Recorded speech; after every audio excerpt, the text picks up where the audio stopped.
This morning we take you down a memory lane with one of South Africa's most beloved songstresses. A summer award-winning artist, Zamajobe Sithole, is set to embark on an anniversary tour commemorating her remarkable 20-year journey in the music industry. Now, the Ndawo Yami tour will kickstart at the Lyric Theatre in Johannesburg on the 24th of next month. The award-winning Afro-soul singer joins us in studio for more about her musical journey so far and what we can look forward to. Zamajobe, a good morning to you. Thank you so much for joining us. Thank you for having me. You look absolutely stunning. Oh, wow. It's so good to have you. Thank you. When I saw this, I thought, I can't believe it's already been 20 years. Yeah, a lot of people can't. It's really shocking how time has been flying. Yeah, it says a lot about, you know, our own age as well. I think we're just going to worrying. I was saying to Aldrin earlier that the Ndawo Yami album is one of those, I have to say personally, one of my own personal favorites out of my top 5 albums of all time. Definitely one of my top 5. Thank you. Because it was one of those albums that every single track on the album was golden, right? What do you think of when you think of the fact that it's been 20 years? What emotions does that bring up for you? I mean, it still feels very surreal. Like, I mean, I just still feel like I haven't really woken up to the whole thing, that this is like my life and this is what I do. But I can't believe it's been 20 years. It's really gone through just like in a flash like that. And it's been an interesting journey for you, hasn't it? Many highs, many lows. Talk to me about those, you know, the lessons that you learned when you have a 20-year music career. Yeah. I mean, it's definitely been a very wild ride, I'll tell you that much. But you know, everything is a lesson. It was a learning experience. It's a growth opportunity.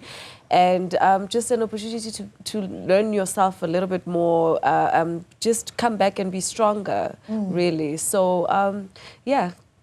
You know, I've got the tendency of making a big deal out of age when it really isn't that big, because the reality is 20 years ago, you were incredibly young. Yes. You were very young. Yes. You were very young. I think you were 18 when that album was made. And this is what people don't realize, because it was such a mature sound, right? Yeah. I mean, what was that like, being 18 years old and putting together an album that was... That I think not only became an anthem, but certainly a timeless work of art. Yeah.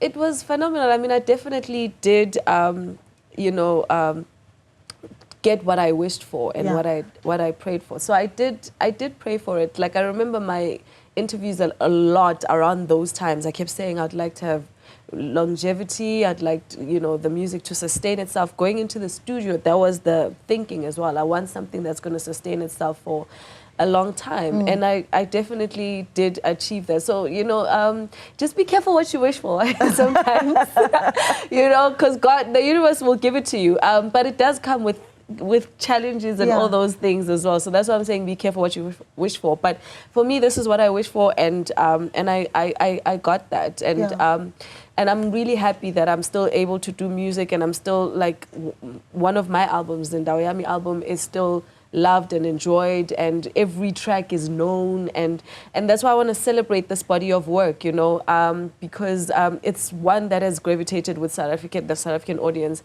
the world audience, but mostly here at home, the most. So I just really want to celebrate that, I think. Yeah, you know? And it's interesting because you talk about one of your albums, and I think Ndawo Yami was certainly the album that put you on the map. But what have you learned about longevity? And you talk about, you know, even at that tender age, asking and praying for longevity.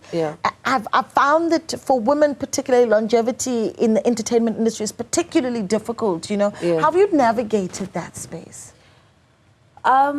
Yeah, I mean, for me now, I think it's things like just also being very much in love with what you're doing. So, you know, showing up and things like that, those things count. You know, obviously you're not going to make everybody happy, because people will still, like, maybe like, she showed up late or something like that. But, you know, just being known to really show up and give your best and things like that, I think it counts. When people see that you're doing your best, it counts. Your audiences feel like, wow, she's still coming out and she's still got the energy and she's still giving us it counts. And even me, you know, it's like, for me, it has to come from inside, and I still have to be joyous about it, be excited about it, be happy about it, and have the energy for it, which I do. I feel like I have even more energy for it than I did when I was younger, because now it's like I really, really kind of, when I was younger, I just kind of stumbled across it because it was idols and then it was that. Even the idols I didn't enter, like somebody entered for me and then it was like, okay, now this is what I'm doing, now it's kind of conscious, you know, 20 years later, it's like, okay, now I really want to do this and I really want to do it well. And part of the, and I think part of the trick as well has been even those that enter competitions like idols, longevity becomes quite a challenge, and it's something that you've been able to really, really to figure out, right? I mean, what is it that you want to be able to still do? Because 20 years ago, 20 years may have flown, but you know, you're still young enough to do a lot of work, incredibly young, incredibly young. Thank you. That makes me feel better as well. Thank you. Thank you. What is it? Who would you still like to work with? Because I'm watching right now and I'm thinking, so many producers would probably be watching and thinking, oh, what else could come out of Zamajobe? I mean, I'm open to working with a lot of people. The list is so long. I mean, the industry has changed so much now than it was 20 years ago, where now there's like a surplus of everything, of singers, of producers, of whatever, and people are able to consume all of it at once, which is amazing. It's great for every artist. The audience is able to select and take and pick and whatever, whereas in our game, it would be like maybe 5 people that are at the top of the game at that moment. Or like 2-3 people are at the top of that game at that moment. Now it's like, there can be 20 artists that are at the top of their game at the moment, you know, which is fantabulous. And so the list is very long as to like how many people I'm like really open to working with. And from like young people to people with from the generation before me that I've never had the opportunity to work with. You know, some have passed on. Maybe I'd like to remake their music as well, you know. So it's anything a lot specific? Of people. Anything specific that you'd like to remake? I'm trying to imagine, you know, you remaking something. I mean, like, just doing a whole catalog, Kama Miriam. You know, like a rendition of, my own rendition of her catalog. I mean, she's got catalogs for days. You know, so that would be a fun project to do, you know. My roots are also gospel roots. You know, I grew up at church with, and my pastor is a recording artist. He's Pastor Benjamin Dube. So I have very strong roots in the church as well with the gospel music, the music I grew up with. There's lots of things, and I'm also very versatile with jazz as well. My dad just put a lot of jazz on me at home as well, so there's that aspect. And also, you know, being, having my eyes and ears open to what's happening as well, I gravitate towards that. So musically, I think I'm very versatile, you know, so I would like to explore with the right people. It has to be the right energy, it has to be the right vibe, but there's so many people that I'm very willing to explore with. But when I'm doing my album, it's going to be me, my stuff, you know, what you guys know. I think the South Africans would love to hear what you know, your work as well, your stuff, and I can just see you doing renditions of Miriam Makeba. And this is for the viewers. If you haven't, a lot of us know that, you know, the big Miriam Makeba songs. Go and find Naughty Little Flea by Miriam Makeba, and I can see you doing, an absolute classic. And I think you'd do so well. Who do you attribute the 20 years of your career, and particularly the success of Ndawo Yami to? I mean, who do you say thank you to for opening that door? Wow. Actually, Dave Thompson, kudos to Dave Thompson. If you used to watch Idols back then, he was a judge.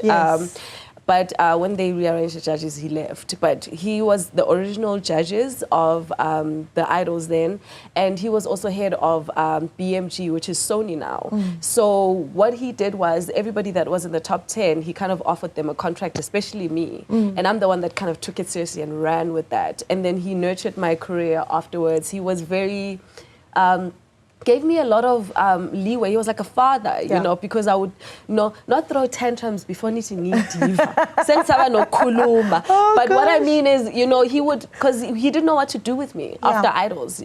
He didn't know where to take me, what to do with me, but he knew he wanted to sign me and release me. So he would throw this at me. I'm like, no.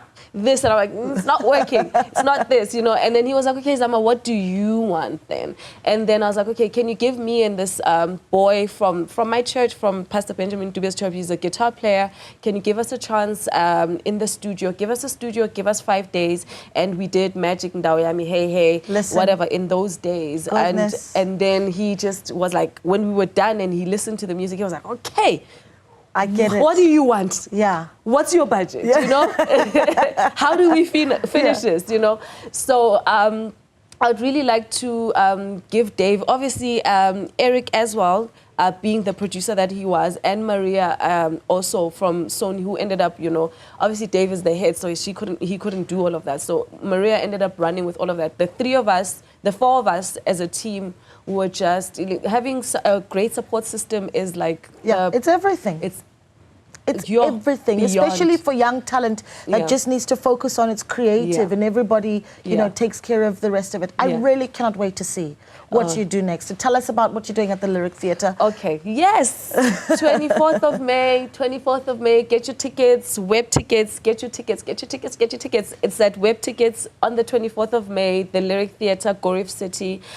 We are going to be celebrating 20 years of Ndawo Yami, and I'm also going to be introducing new music. Yes. Which I'm going to be releasing sometime this year as well. So you'll see me again here. Yes. With new music. We will accept you with open arms. And before I let you go, you know, ticket prices quickly? Oh, yes. Tickets starts from 400 Rand and doors open at 6 o'clock. And 24th of May, Lyric Theatre web tickets. Get your tickets now before they sell out. It sounds like the perfect date night. This is what I hear. Right? The perfect date night. It's going to be absolutely stunning, and all the best. Before I let you go, I need to do this for our viewers, you know, a little note, perhaps something. Oh my God, a little note that you'd like to leave. Why are you doing this to me in the morning? Okay, so, all right. We're going to leave it there. Go and see Zamajobe at the Lyric Theatre from the 24th of May. It's going to be an absolutely beautiful show. And can you believe it? It's been 20 years of Ndawo Yami.